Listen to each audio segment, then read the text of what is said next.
Another baon serye for my TJ. Etong thermos lunchbox nga palang ipapagamit ko kay TJ for today. Naglagay na nga muna ako ng hot water para mas lalang ma-preserve ang init ng pagkain niya dito. Habang inaantay ko maluto yung kanin, nag-cut na nga muna ako nitong mga seaweeds. For the rice naman, gagamit lang ako nitong rice molder. Tapos ayun, ipepress lang natin ng katulad nito. Naging bilog-bilog na nga itong mga kanin ni TJ. At para hindi naman siya mabiti, nagdagdag na nga lang din ako ng 2 pang piraso. Mamadali na nga rin pala ako ng mga oras na to, kaya 2 pirasong bilog na nga lang yung nalagyan ko ng mata at bibig. Ano ba naman kasi kung kailan nga nag-request si TJ ng kanin, ngayon pa nga tinanghali ng gising ang Mami Tracy nyo. For the fruits naman ni TJ, etong mango naman ang kanyang request. Pinatong ko na nga rin muna ito sa tissue para kapag ilalagay ko na nga dito sa kanyang lunchbox ay hindi naman basa. At para may konting dessert naman si TJ, pinabaunan ko na nga rin pala siya nitong mini stick. At ayan, dyan ko na nga inilagay sa may gilid ng mangga. Itong steamed corned beef naman ang ulam ni TJ. At kung nasusubaybayan nyo nga yung mga baon serye ni TJ, isa talaga sa paborito niyang ulam itong corned beef. Tapos gustong gusto niya talaga kapag ini-steam ko yan. Siyempre, hindi mawawala itong mga bento sticks sa mga pagkain ng aking TJ.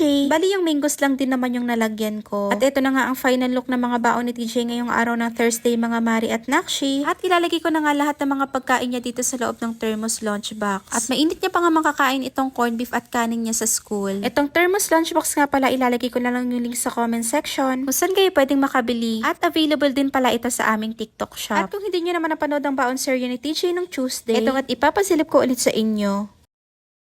Another baon serye for my TJ. Ngayong araw ng Tuesday, itong Krispy Kreme donuts ang request na baon ni TJ for today. At kung madalas nga kayo nanonood ng mga videos namin, sobrang paborito nga ni TJ itong original glaze ng Krispy Kreme donuts. For the fruits naman, pinabaon ko na nga kay TJ itong natira niyang kiwi kahapon. Hinati-hati ko na nga rin para madali niya na nga lang din kakainin. Kumuha na nga rin ako ng isang silicone cup, tapos dyan ko na nga inilagay itong kiwi. Nag-request nga rin pala si TJ nitong mango. At ibinili niya nga sa akin na isang buo nga daw yung ipabaon ko sa kanya nito. Gumamit na nga rin pala ako ng scooper para mabilis ko na nga lang din makuha yung laman nitong mangga. Tapos ipinatong ko na nga pala muna ito sa tissue para yung katas nito ay malilesen at hindi magkakalat dito sa kanyang lunchbox. Leak-proof naman itong lunchbox ni TJ para lang hindi maging messy tignan. At dito naman sa maliit na compartment, itong gummy worms na nga lang yung inilagay ko. Syempre, hindi mawawala itong mga bento sticks sa mga pagkain ng aking TJ para hindi naman masyadong plain itong donut. Naglagay lang ako dito ng ice bento sticks. Pinangarin itong kamay. Tapos ilagyan ko na nga rin itong kiwi at mango. At ito na nga ang final look ng mga baon ni TJ ngayong araw ng Tuesday, mga Mari at Nakshi. Ito mga gamit pala ni TJ, ilalagay ko na lang po yung link sa comment section kung saan ko ito nabili. Ayun lang,